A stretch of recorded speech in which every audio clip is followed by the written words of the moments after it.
پنل آفتابی اگر قوه برق نباشد همه وقت در خانه ما قوه برق حساب همین هست. تلویزیون تماشا کردن ممکن، خانه گرم شدنش ممکن حساب همین، همه چیز همین استفاده برده می شود. پیش ماه تو 150 سوم 200 سوم استفاده می بردیم، حاضر 70 سوم 80 سوم استفاده.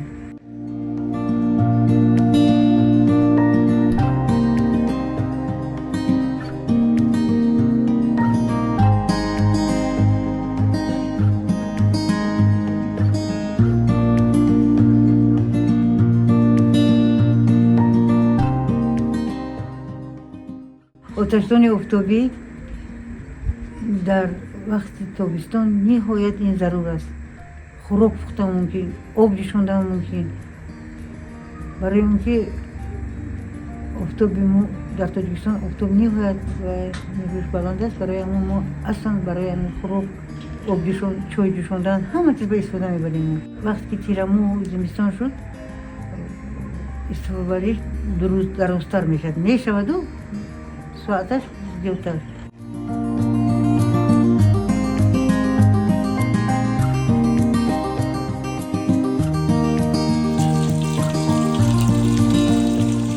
آب گرمکنک آفتابی 150 لیتر آب از حساب آب پر کرده می شود و آن گرم می شود، جوش می شود، آن استفاده بردن ممکن است و از بس که ایزولیاسیون کردگی هستند همین آب جوشیدگی آمادگی خنک نمی شود. همین قدر فایده آور است. جهت اقتصادی به فایده است. ما اساسا در زمستان اصلا لیمیت هم تشکیل میکنند.